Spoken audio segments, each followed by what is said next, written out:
औज़ुबिल्लाहिमिनश्शैतानिर्रजीम बिस्मिल्लाहिर्रहमानिर्रहीम। तमाम मुमिनीन को या अली मदद वस्सलामु अलैकुम वरहमतुल्लाहि वबरकातुहू। अज़ीज़ान,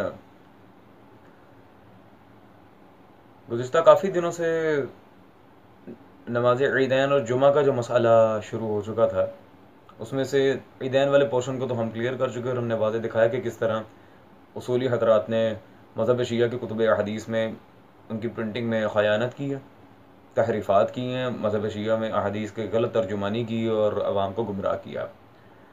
आज हमें नमाज जुमा पे बहस करनी है और कोई तफसीली वीडियो नहीं होगी। इंशाअल्लाह तबारक व तआला जल्द से जल्द दलाइल पेश किए जाएंगे और जो ख़यानतें मौलवी इम्तियाज़ साहब की तरफ से की गई हैं इस मामले में, उसका मुकम्मल मुहासबा किया जाएगा। सबसे पहले तो हम चलते हैं आयत की तरफ और उस लिहाज से जो सवाल जवाब होंगे वो आपके सामने आ जाएंगे। अब अल्फाज पे गौर करें। इज़ा नूदी लिस्सलाते, जब तुम्हें नमाज के लिए निदा दी जाए, मी यौमिल जुमाते, जुमा के दिन। अगर तो आयत नहीं होता मिनल जुमा तो कुछ काबिले गौर थी उनकी बात, उस पर सोचा जा सकता था कि जुमा की तरफ से निदा आए तो फिर तो दुरुस्त है। लेकिन आयत में अल्फाज आए हैं मी यौमिल जुमाते, कि जुमा के दिन निदा आए। किसके लिए? नमाज के लिए। किसको? मोमिनीन को।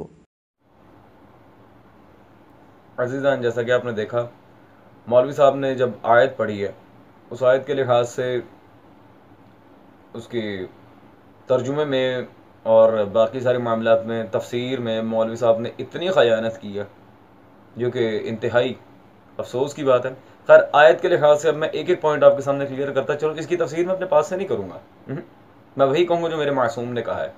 और बाकायदा आज की वीडियो में हम ये भी जाहिर करेंगे कि किस तरह नमाज जुमा शुरू की गई और मुज्तहिदीन का इसके पीछे क्या अमल था, और क्या मुज्तहिदीन भी नमाज जुमा की हुर्मत के कायल हैं। छोटे मोटे नहीं, अकाबिर मुज्तहिदीन, उनकी बात होगी यहाँ पे। आयत की तरफ चलते हैं अज़ीज़ान। सूरह जुमा की आयत नंबर 9 में अल्लाह ताला यहाँ पे इरशाद फरमा रहा है, या अय्युहल्लज़ीना आमनू इज़ा नूदिया लिस्सलाति मिन यौमिल जुमअति फसअू इला ज़िक्रिल्लाह व ज़रुल बैअ। अच्छा, अब पहली बात तो ये है, इस आयत से बहुत सारे पहलू निकलते हैं अगर मासूम की तफसीर को देखा जाए। सर, पहली बात तो ये कि आपने इस आयत की तफसीर अपने पास से की है और लुग़वी लिहाज से जो आपने इस आयत में ख़यानत करने की कोशिश की है, मैं वो भी वाज़ेह करता चलूँ। या अय्युहल्लज़ीना आमनू इज़ा नूदिया लिस्सलाति मिन यौमिल जुमअति, आपने कहा अगर मिनल जुमा होता तो साहिबुज़ ज़मान के लिए आता, तो ये मिन यौमिल जुमा, ये मिन पहले देखें ज़रा। मिन अरबी में तबईज़ का सीगा है जो बाज़ के वज़न पे पढ़ा जाता है, तो क्या इससे सारे जुमा मुराद हैं? क्या मिन कुल के लिए इस्तेमाल होता है या जुज़ के लिए? ये सवाल मेरी तरफ से आप पे कर्ज है। दूसरी बात, यौम की तफसीर आपने अपने पास से की। अमाली सद्दूक से लेकर तफसीर इब्न कसीर, शिया सुन्नी सब मुत्तफिक हैं। मा अमन बई मन फस्सरा बिराए कलामी, जिसने अपने पास से कुरान की तफसीर की अपनी राय से, वो काफिर है, हदीस कुदसी है और अमाली सद्दूक में मौलाना रज़ा से नकल हुई है। खैर, आगे अब अल जुमआते यौमिल जुमआते, अल जुमा अलिफ लाम है सर, और बच्चा बच्चा ये जानता है जब किसी लफ्ज़ से पहले अलिफ लाम आ जाए अरबी में, वो इस्म मारफा का सीगा होता है, वो ख़ास जुमा।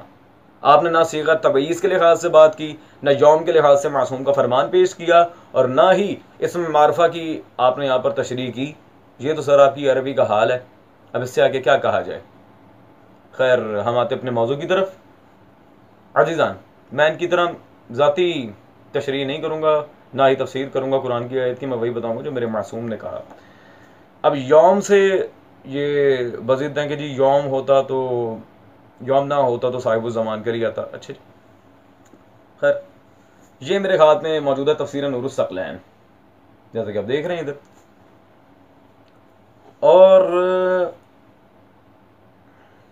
यहाँ पर इसकी जिल्द नंबर 8 सफ़ा नंबर 379 सूरह जुमा की इसी आयत की तफसीर में मासूम हज़रत अबुल हसन अस्करी सल्लल्लाहु अलैहि मौलानी नकी से रसूल सल्लल्लाहु अलैहि वसल्लम के फरमान के बारे में जब पूछा गया कि अयाम से दुश्मनी न रखो, आप सल्लल्लाहु अलैहि ने फरमाया, जब से आसमान और ज़मीन खल्क हुए तो अयाम हम हैं।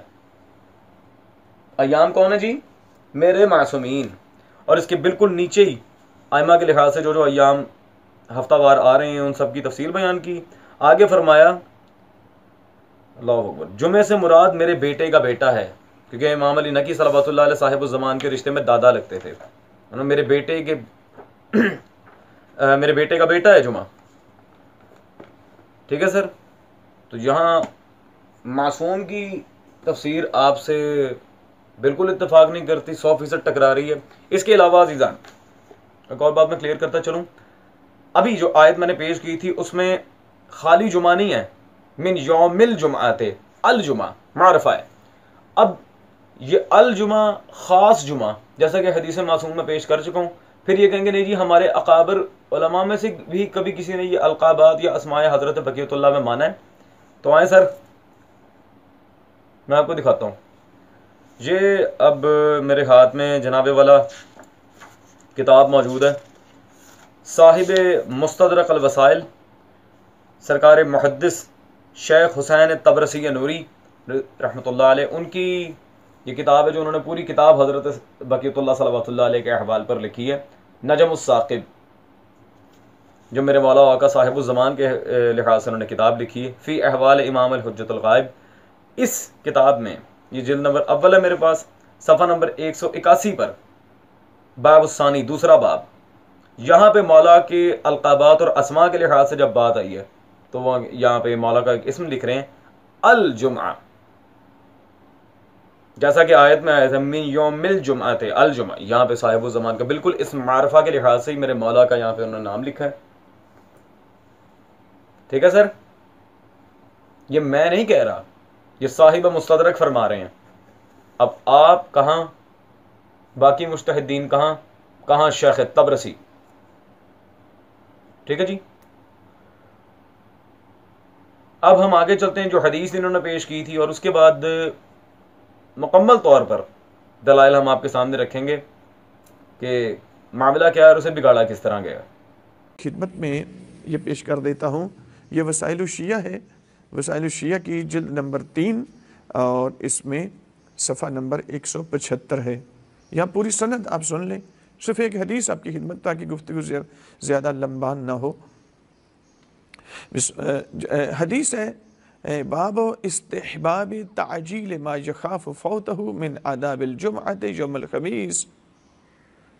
और फिर इस बाब की बाब नंबर 31 है, इसमें हदीस नंबर 9554 है और इस बाब की हदीस नंबर 1 है। यानी ये जो बाब है इसकी पहली हदीस है, लेकिन पूरी वसाइल शिया के एतबार से देखें तो हदीस नंबर 9554 है। सनद सुने, मोहम्मद बिन यकूब अन अली इब्न मोहम्मद व मोहम्मद इब्न हसन अन सहल इब्न ज़ियाद अन। अज़ीज़ान, इन्होंने अब आपके सामने वसाइल शिया से एक हदीस पेश की है इस मामले में। देखें सर, पहली बात तो ये है कि दलील हमेशा दावे के मुताबिक होनी चाहिए। अगर आपका दावा ये है कि साहिब ज़मान सल्लल्लाहु अलैहि की ग़ैबत में नमाज जुमा और ईदैन पढ़ाई जा सकती हैं, फ़िलहाल ईदैन के लिहाज से तो हम हुज्जत तमाम कर चुके हैं अल्हम्दुलिल्लाह, उसको कोई दलील ही नहीं है। जो आप किताबों में तहरीफ़ात कर रहे हैं वो भी वाज़ेह किया मैंने, नमाज जुमा पढ़ाई जा सकती है। तो इस लिहाज से आपको बेऐन ही मासूम का फरमान पेश करना था। बाकी रह गई नमाज जुमा के लिहाज से जो बातें और आपका इल्ज़ाम हमारे ऊपर, मैं यासिफ रज़ालवी साहब, कि हम मुतलक़न नमाज जुमा और ईदैन के इनकारी और इससे बरात का इजहार करते हैं, तो नाउज़ुबिल्लाह मिन ज़ालिक, ये आपकी कम इल्मी, आपका झूठ और आपकी कजी है।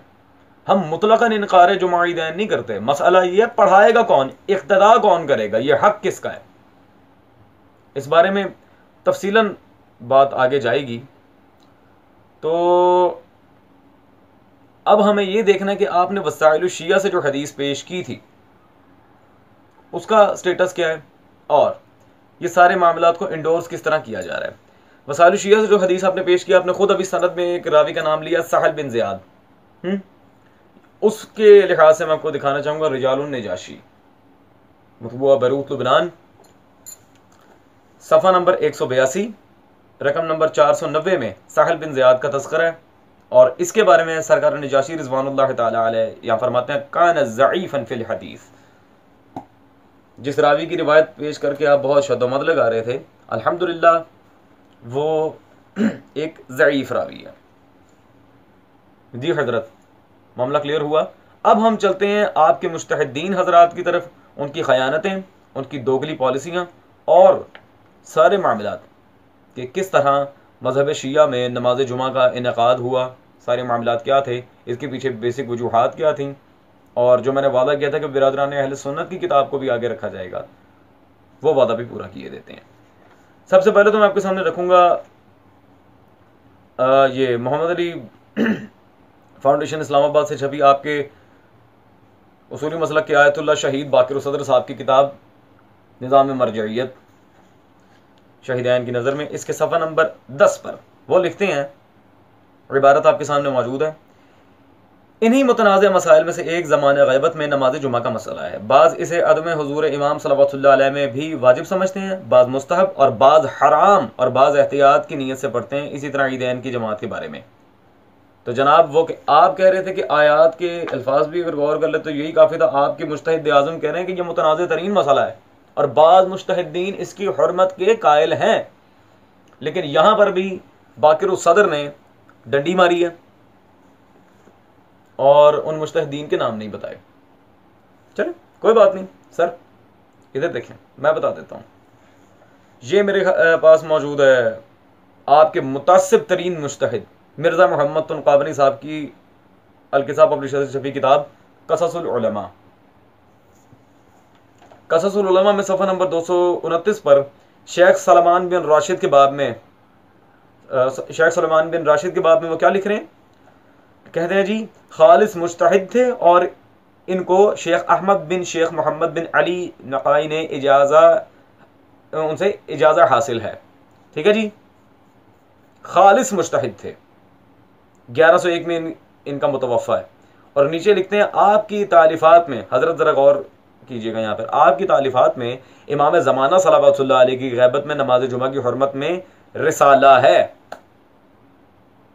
ठीक है जी, हुर्मत नमाज जुमा फ़ी ग़ैबत साहिब ज़मान के लिहाज से आपके मुज्तहिद आज़म ने पूरी किताब लिखी थी ये, और लिख भी आप लोग खुद रहे हैं अपनी किताब में। उसके बाद फिर आप इल्ज़ामात हमारे ऊपर आयद करते हैं। जी सर, हो गई क्लैरिफिकेशन? उन्होंने तो खैर बात ही ख़त्म कर दी। जब आपके यहाँ खालिस मुज्तहिद हुर्मत नमाज जुमा पर पूरी किताब लिख रहा है तो आपका दलील देना बनता ही नहीं है। दूसरी बात, आपने जो हदीस पेश की थी वो दलील दावा के मुताबिक थी ही नहीं, बात कहीं की हो रही है, आप दलील कहीं की दे रहे हैं। हमारा मसाला इब्तिदाए नमाज जुमा का है, मुतलक़न इनकार नमाज ईदान जुमा नहीं है कि पढ़ाएगा कौन, वो मेरे मासूम का हक़ है। और अगर आप ये कहें कि जी वाज़े हदीस दिखाई जाए हमें इमाम की कि बग़ैर इमाम के जुमा नहीं हो सकता, इस मामले में सारी चीज़ें फिट इन कैसे होती हैं, आप लोगों को गुमराह कर रहे हैं वगैरह वगैरह, तो मौलाना ये बात भी आपकी पूरी किए देते हैं।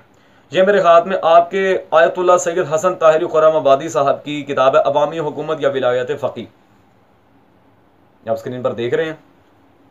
आपके आयतुल्लाह मेरे मासूम में सफ़ा नंबर 46 पे इमाम मोहम्मद बाकिर सल्लल्लाहु से मनक़ूल है और इस हदीस के लिहाज से उन्होंने मुकम्मल बाकायदा तफसील लिखी है बहवाला बिहारुल अनवार जिल्द नंबर 89 सफ़ा नंबर 256।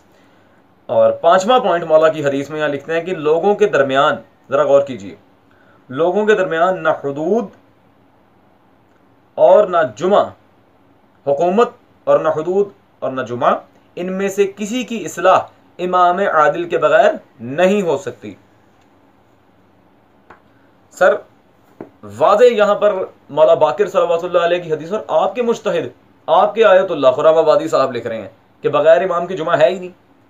वाज़े हदीस है मासूम की, कुछ अखबारियत में छुपे हुए आप लोगों के किराएदार वो भी ज़रा अपनी इस्लाह कर लें इस मामले में और ज़रा देख लें कि मामला किस तरह था और सारी बातें क्या हैं। जी सर, मेरे ख्याल में अब वाज़े हो गया होगा। अब अजीज़ान मैं आपको एक बात बताना चाहूँगा कि जुमा, इस दिन का नाम जुमा पढ़ा क्यों, वो तो साहिब उस ज़मान के लिहाज से मैं पहले वाज़े कर चुका हूँ नजम साकिब किताब दिखाकर।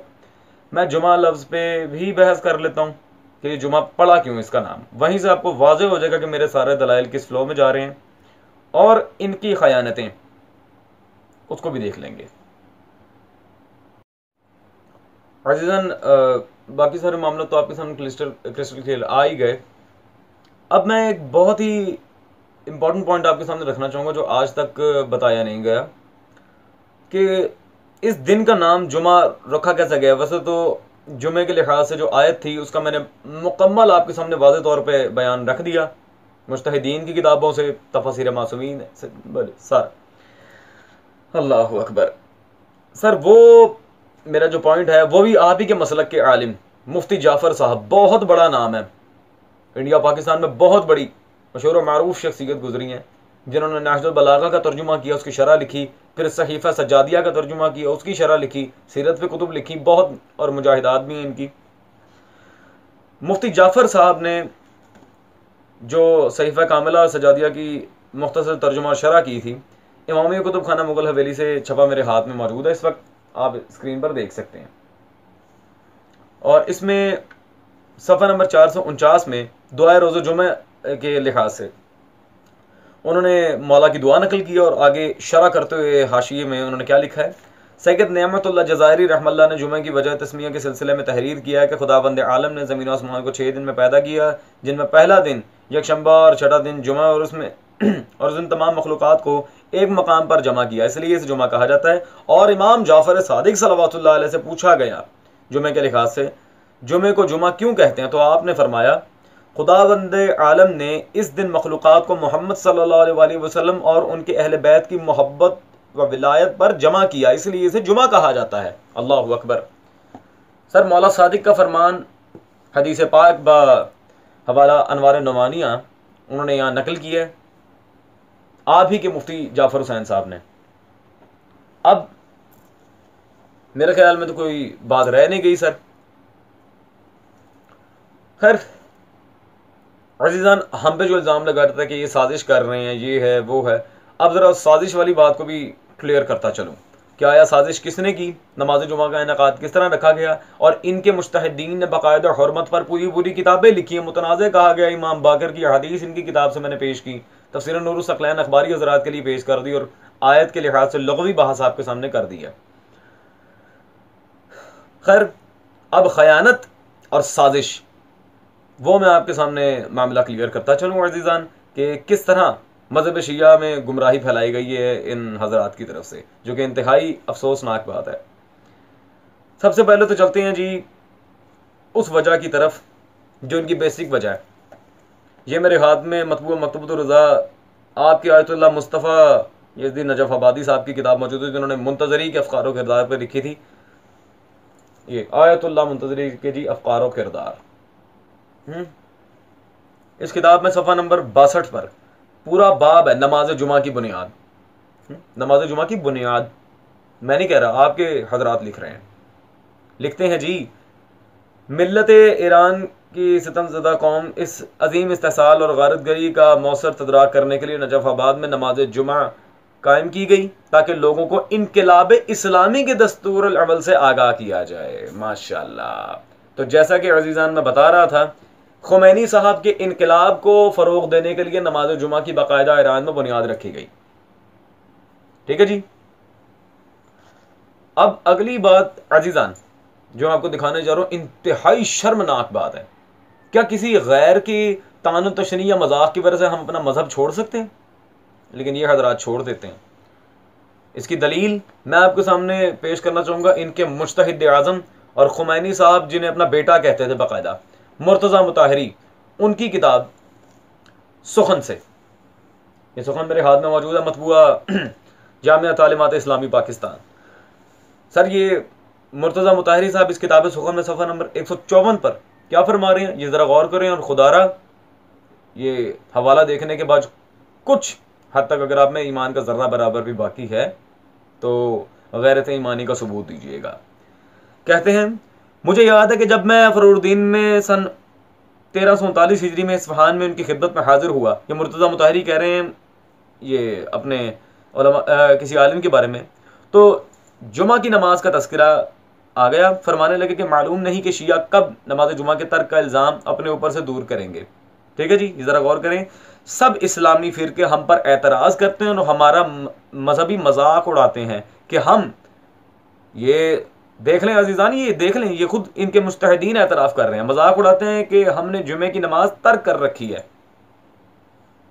ठीक है जी, ये इनकी बेसिक बादस इनकलाब ईरान वजह है नमाज जुमा पढ़ाने के लिए कि जी वो मुखालिफिन हमारा मजाक उड़ाते हैं।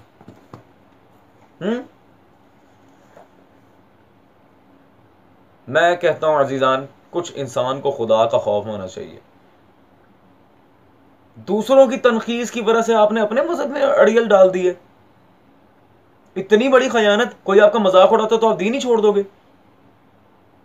अस्तगफिरुल्लाह रब्बी व अतूबु इलैह। खैर, अब मैं इनके इस ड्रामे का भी पर्दाफाश कर दूं, कल को ये ना कहा जाए कि जी आपने चले बात तो कर दी है लेकिन वो हालात बहुत नासाज थे, इनकलाब के लिहाज से लड़ाइयाँ छिड़ी हुई थी और बाकी सारे ये मामला भले, क्योंकि दलाइल तो इनके पास होते नहीं, फिर इमोशनली ब्लैकमेल करते हैं अवाम को। तो मौलवी इम्तियाज साहब ज़रा मेरी बात पर गौर कीजिएगा। अब बिरादरान अहले सुन्नत के लिहाज से मैं बिरादरान अहले सुन्नत से भी कहूँगा कि मेरी तरफ तवज्जो करें, क्योंकि अब मैं किताब वो पेश करने जा रहा हूँ जो अव्वलियात अरब पर लिखी गई किताब है, बाकायदा पूरी किताब। बिरादरान अहले सुन्नत के इमाम इब्ने अबी आसिम शैबानी मकतबतुल इस्लामिया से छपी उनकी किताब मेरे हाथ में मौजूद है, किताबुल अवाइल।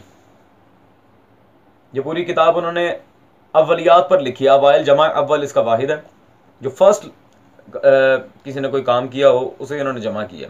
सफ़ा नंबर 131 131 पे लिखते हैं, हज़रत इब्ने अब्बास से मरवी है, सिकारावी हैं, सहाबी हैं।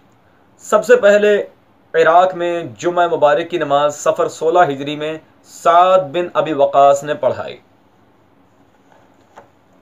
मौलवी इम्तियाज साहब, मुझे बताने की ज़रूरत नहीं है कि साद बिन अबी वक़ास मज़हब शिया में कोई ऑथेंटिक शख्सियत नहीं है, ना ही ये मौला अली और मौला हसन के साथ जिहाद में शरीक हुए थे। और माशाल्लाह इनका जो बेटा था उमर बिन साद, वाक़या करबला में यजीद के लश्कर का सिपह सालार था, और इसने गैर मासूम होते हुए जुमे की बुनियाद रखी थी। तो आप क्या हमें कातिलान हुसैन के अजदाद की सीरत पे चलाना चाह रहे हैं? नाउज़ुबिल्लाह मिन ज़ालिक। दूसरों के मजाक से तंग आके ये यजीदियों वाले काम करें अब हम? जी मौलाना, किस कदर अफसोसनाक बात है। इंसान को थोड़ा गैरत दीनी का सबूत देना चाहिए। और खुदारा अगली बार अगर आप बात करना चाहें तो दलील दावे के मुताबिक पेश कीजिएगा। जो हदीस आपने पेश की थी, अव्वल तो उसकी सनद में ज़ईफ़ रावी था, लेकिन फिर भी अगर सही सनद भी होती, वो ना मुवाफ़िक़ कुरान थी और ना ही वो दलील आपके दावे पर पूरी उतर रही थी। अल्लाह ताला आपकी हिदायत करे।